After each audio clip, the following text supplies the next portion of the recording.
भाई हम आपसे पूछना चाहते हैं कि जब आप फौज में थे, जी। कभी कोई ऐसा मोमेंट आया हो जब आपको डर लगा, उस समय आपने अपने धैर्य को कैसे बांधा? सैनिक जीवन में डर नाम की चीज़ ही नहीं होती। तन पे भर्ती आई नहीं कि डर नाम की चीज़ खत्म। ऐसा क्या है? हर इंसान के अंदर कहीं ना कहीं भावनाएं होती हैं, कहीं ना कहीं सब चीज़ें वही होती हैं। भावनाएं अलग चीज़ है और डर अलग चीज़ है, दोनों चीज़ें अलग हैं। क्यों डर खत्म हो जाता है? रीजन क्या हो? हमारी ट्रेनिंग। ट्रेनिंग। जी बिल्कुल, इसके लिए मैं अपनी ट्रेनिंग को महत्व देना पसंद करता हूँ। एक सोल्जर को जो हमारी सिखलाई है बहुत अव्वल दर्जे की है, हमें बहुत अच्छे अच्छे उस्ताद मिले और मुझे लगता है जिसके अंदर डर है वो कभी सेना में जाता ही नहीं। हाँ, ये भी बात सही है। बिल्कुल बिल्कुल, सैनिक के जीवन में डर नाम की कोई चीज़ ही नहीं है। हम देखते हैं लोग सेना में जाने के लिए इतने पागल हैं कि वो रात के 4-4 बजे तक दौड़ स्टार्ट कर रहे हैं, जिम कर रहे हैं, ये कर रहे हैं, वो कर रहे हैं, तमाम प्रकार की तैयारियां कर रहे हैं। उसके बाद में वही भाग्यशाली किस्मतशाली लोगों को जो है ये पल मिलता है ऐसी जगह पे जाने का। चलिए ये एक और आपसे पूछते हैं, अब आप सेवानिवृत्त हो चुके हैं। जी बिल्कुल। सेवानिवृत्त के बाद जब आप फौज के जीवन से जब आप एक आम जीवन में आए, जी तो आपको क्या बदलाव लगा?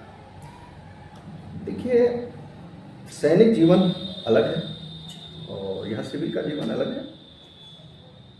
यहाँ के सामंजस्य बिठाने में थोड़ा समय लगता है और अच्छी बात है कि आप बहुत सारे लोगों से मिलते हैं, बहुत अच्छे अच्छे दोस्त बनते हैं और लोगों से बहुत कुछ सीखने को मिलता है। सीखने को वहाँ मिलता है, उससे ज़्यादा यहाँ भी सीखने को मिलता है। जितना वहाँ हम नहीं सीखते उससे ज़्यादा वहाँ हम सीख के आए हैं। तो मुझे लगता है कि व्यवहारिकता में अंतर होता है। जी बिल्कुल, प्रॉपर होता है। क्योंकि आप वहाँ तो डिसिप्लिन में बंधे होते हो। जी बिल्कुल। और यहाँ क्या वही डिसिप्लिन आप यहाँ भी जब आप वीआरएस लेकर के आप सेवानिवृत्त हो जाते हैं, क्या वही डिसिप्लिन को यहाँ भी मेंटेन करने का प्रयास करते हैं, या वो डिसिप्लिन यहाँ पे मेंटेन होना कितना चैलेंज है? नहीं, चैलेंजिंग है, लेकिन मुझे लगता है जो सेना ने सिखाया, लोगों की सेवा करना, लोगों से व्यवहारिकता, मुझे लगता है वो यहाँ भी हम लोगों के जीवन में होता है, लेकिन उतना नहीं होता है। हाँ कुछ तो फर्क पड़ता है बट होता है। अगर शायद उतना करोगे तो शायद यहाँ नहीं तो यहाँ बहुत दिक्कत हो जाएगी। जी बिल्कुल बिल्कुल बिल्कुल, क्योंकि आम लोग जो है इसको एक्सेप्ट शायद नहीं कर पाएंगे। लेकिन मुझे लगता है वहाँ की कुछ चीज़ें हैं, मेलजोल, व्यवहारिकता, दोस्ताना, लोगों का ख्याल रखना, इज्जत करना, ये सब चीज़ें। अच्छा, आज का नौयुवा जो तैयारी कर रहा है फौज में जाने की, जी आप क्या संदेश देना चाहेंगे? मुझे लगता है कि अगर आपके अंदर जुनून है सेना में जाने का तो मेहनत करिए, सेना बराबर का मौका देती है। अगर आप काबिल हैं तो मेहनत करते रहिए। बिल्कुल। अच्छा, कितना चैलेंज है आज की डेट में सेना में भर्ती हो पाना? चैलेंज कई सारे है, चरण हैं। पहले तो आपको रेस में अपना क्वालिफाई करना है, उसके बाद फिजिकल एक्टिविटीज़ हैं, मेडिकल एक्टिविटीज़ हैं और रिटर्न्स हैं, बहुत सारी चीज़ें। उसके बाद मेरिट लिस्ट में आना। कितना जब आप भर्ती हुए थे और आज के भर्ती होने में, आज की चयनिंग प्रक्रिया में क्या कोई बदलाव है या वही चरण वैसे ही है? नहीं, सेना तो पहले भी यही चैलेंजिंग थी, आज भी यही चैलेंज है। और मुझे लगता है अगर आप सेना में भर्ती जाने की सोच रहे हैं तो सबसे पहले अपने आप को खुद को तैयार करिए। जब आपको लगे पूरा कॉन्फिडेंस, कैसे, वही मैं पूछ रहा हूँ, किस लेवल पे तैयार करें, क्या क्या तैयारी करें, कैसे तैयारी करें? देखिए, एक पैमाना है सेना में जाने का।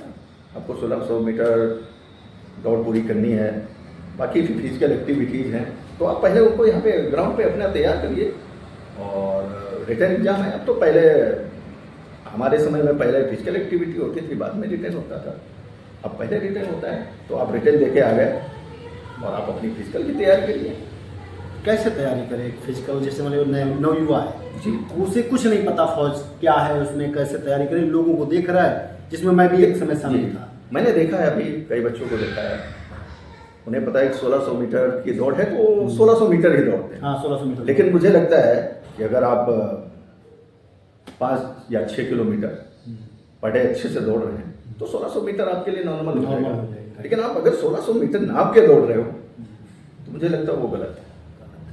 ये दर्शकों देखो एक बहुत इंपॉर्टेंट पॉइंट बताया, एक्सपीरियंस बोलता है। एक्सपीरियंस है, फौजी भाई है, इन्होंने देश को सेवा दिया है 15 साल 7 महीने 8 महीने नहीं, 17 साल 17 साल 8 17 साल 7 महीने 8 दिन। 17 साल 8 महीने 7 दिन फौजी भाई एक एक दिन गिने हैं फौज में जाकर के, आप समझ रहे हो, एक एक दिन का ब्यौरा दे रहे हैं। और ये आपके अनुभव के लिए बहुत बड़ी चीज़ होने वाली है, इसलिए इस पॉडकास्ट को, इस वीडियो को आप लोग लास्ट तक देखिए और एक बार प्राउड में जो है अपने आप में महसूस करिए कि एक ऐसा फौजी जिसने देश के लिए जो है जीवन दिया है, सेवा दी है, और इसके बाद इनके तमाम ऐसी चीज़ें रही जीवन में जिनको इन्होंने त्याग किया है, तब इन्होंने वो गर्व महसूस किया सेना में जाकर के। तो उसी की हम बात करते हैं। क्या आपने सेना के दौरान कोई पुरस्कार वगैरह भी आपको कभी मिला? जी बिल्कुल, मुझे दीर्घ सेवा सम्मान से सम्मानित किया गया।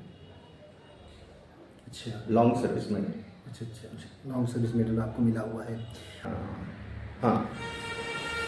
देशभक्ति आपके जीवन में क्या मायने रखती है? देखिए, देश के विरुद्ध हो रही साजिशों को मुझे लगता है कि नाकाम करना चाहिए। कोई भी अगर हमारे देश की तरफ उंगली उठाकर देखता है, मुझे लगता है उसकी उंगली देश सेवा का मतलब है या देशभक्ति का मतलब है हमारे देश पर कोई भी अराजकता कभी हावी नहीं, और इसके लिए हमारी सेना सदैव तैयार है। सदैव तैयार। अभी आपने ऑपरेशन सिंदूर में देखा क्या हुआ, पूरे देश ने देखा। तो ये हमारे देशभक्त सैनिक का जज्बा है, घुटनों पे डालिए, यही तो है देशभक्ति। जी बिल्कुल। देशभक्ति ऑपरेशन सिंदूर में हम सब लोगों ने देखा कि कैसे हम लोगों ने टीवी चैनल में सबसे ज्यादा देशभक्ति दिखाई गई। हमारी सेना कहाँ बम फोड़ रही थी, क्या नहीं कर रही थी पता नहीं, लेकिन हमारे मीडिया चैनलों ने बताया। जितना आपने देखा वो सब अच्छा सत्य है। अच्छा ठीक है, अब हम आपसे ही पूछते हैं, आप फौजी रहे हैं इसी बात पे। अभी हमारी देश की मीडिया दिखा रही थी कि इस्लामाबाद में घुस इंडियन आर्मी जी, और उसके बाद में ये फेक न्यूज साबित हुई। देखिए, मैं भी न्यूज चैनल देख रहा था, ऐसा कोई दावा किया नहीं गया कि इस्लामाबाद में हमारी आर्मी घुस गई, लेकिन हाँ टाइम्स नाउ भारत, एनडीटीवी, आज आप उसको समझिए तो पहले इस्लामाबाद घुसने का मतलब क्या है? क्या है? वहां तक हमारी एयर स्ट्राइक हुई, ना कि हमारी पैदल सेना वहां तक गई, एयर स्ट्राइक हुई, आतंकवादी अड्डों को तबाह किया गया। ये हमारे, ये देखो भाई, बहुत ही सटीक भाई, तमाम लोगों का जवाब एक ही जवाब में फौजी भाई ने दे दिया। ये बात तो हमारे दिमाग में घूम रही थी यार, तमाम लोगों ने इसको सही साबित किया। बहुत सही बात आप कह रहे हैं। हमारी सेना ने किसी भी, आज भी पाकिस्तान के किसी भी कसूर नागरिक को मारने की कोशिश नहीं की। हमारी सेना ने सिर्फ आतंकवादी अड्डों को तबाह किया, आतंकवाद के आकाओं को तबाह किया। हमारी सेना ने बेकसूर नागरिकों को मारने की कोशिश नहीं की। तो मुझे लगता है आतंकवाद को तबाह करना ये तो अच्छी बात है। अच्छी बात है। अच्छा, लास्ट फिर आपसे पूछ रहे हैं, आपने 17 साल 8 महीने 7 दिन का सफ़र सेना में तय किया जी। उसके बाद आप अपने नॉर्मल जीवन में अपने परिवार के साथ बीता हुआ समय बिताने के लिए वापस आए जी। क्या आज आपको देश की जरूरत पड़ेगी जी कि विजय फौजी को तत्काल जो है बॉर्डर पे बुलाया जाए? जी, क्या आज भी आप उसी जज्बे, उसी ताकत, उसी जुनून के साथ फौज में जाना चाहेंगे? बिल्कुल। और मुझे लगता है सिर्फ मैं ही नहीं, हर पूर्व सैनिक जाना चाहेगा। इसे मैं अपनी बात नहीं कर रहा, हमारा वो सैनिक जो 80 साल का हो गया है, अगर उसे भी मौका मिलेगा वो भी जाएगा।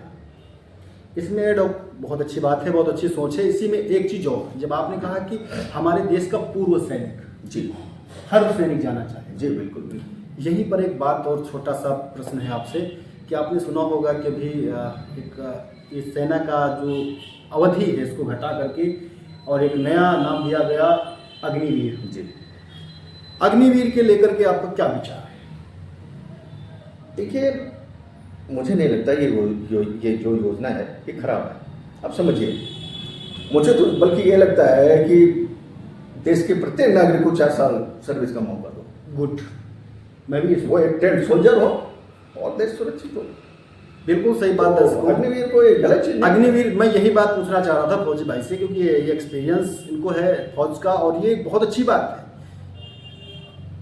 अभी एक और प्रश्न जब हम पूछ रहे थे कि भाई साहब आपको डर क्यों नहीं लगता, एक प्रश्न ने इंपॉर्टेंट आपसे पूछा था। जी बिल्कुल। उस समय आपने जवाब दिया कि ये मेरी ट्रेनिंग का हिस्सा है। जी। कि जब मैं ऐसी ट्रेनिंग होती है, मेरी इतनी परफेक्ट ट्रेनिंग होती है जिसके बाद हमारे जीवन से डर नाम की जो चीज़ होती है वो निकल जाती है। तो अगर अग्निवीर योजना के अंतर्गत हमारे ज़्यादा से ज़्यादा युवाओं को ट्रेनिंग पाने का अवसर मिलेगा, बिल्कुल बिल्कुल, और वो एक वेल ट्रेंड एक आर्मी सोल्जर। आप देख रहे हैं, आपने 4 साल की बात की जी, उसमें से बहुत सारे ऐसे अग्निवीर हैं जो परमानेंट भी हो आगे गए, भी बढ़ा रहे हैं। तो आप अच्छा कार्य करिए, परफॉर्मेंस बेस कर दिया। परफॉर्मेंस बेस्ड, ये तो अच्छी चीज़ है, इसमें गलत क्या है? बिल्कुल। तो आप सुन रहे थे, हमारे साथ में हमारे फौजी भाई थे जो देश का गौरव रहे हैं, देश के लिए उन्होंने तमाम सेवाएं दी, ऐसे तमाम प्राउड मोमेंट में उन्होंने प्रतिभाग लिया, ऐसे कई सारे गौरव क्षणों को हम लोगों को महसूस करने का मौका दिया। इनसे आप बहुत कुछ सीख सकते हैं, इनकी बातें आपके जीवन को बदल सकती हैं। और ख़ासकर वो लोग जो आज फौज में जाना चाहते हैं, फौज में जाकर के अपनी सेवा देना चाहते हैं, तो फौजी भाई ने बताया कि आप कैसे तैयारी करें। अगर आप 1600 मीटर की दौड़ की तैयारी कर रहे हैं तो आप 1600 मीटर की ही दौड़ न दौड़ करके कम से कम 2 किलोमीटर से लेकर के 5 किलोमीटर के बीच में आप अगर तैयारी करते हैं, जब आप ज़्यादा अपनी हैबिट बनाएंगे तो छोटी हैबिट के लिए आप हमेशा परफेक्ट होंगे। तो तमाम जानकारियाँ इनको आप ध्यान से सुनिए, लोगों तक भी शेयर करिए। अगर आप देश के फौजी को अगर आप प्यार करते हैं तो कम से कम एक सल्यूट जय हिंद लिख करके हमारे कमेंट बॉक्स में जरूर भेजिएगा, और एक छोटा सा लाइक भी करिएगा, और इस वीडियो को ज़्यादा से ज़्यादा लोगों तक शेयर करिएगा, ताकि एक देश के फौजी की जो भावनाएं हैं वो जन जन तक पहुँचे। और अगर फौजी भाई की बातों से किसी एक का भी जीवन परिवर्तित हो जाता है और वो देश का सैनिक बनता है, देश में सेवा ईमानदारी से करता है, तो इस वीडियो बनाने का और हमारे फौजी भाई से बात करने का जो है बहुत बहुत धन्यवाद, मतलब मकसद पूरा हो जाएगा। तो फिलहाल इस वीडियो में इतना ही, धन्यवाद।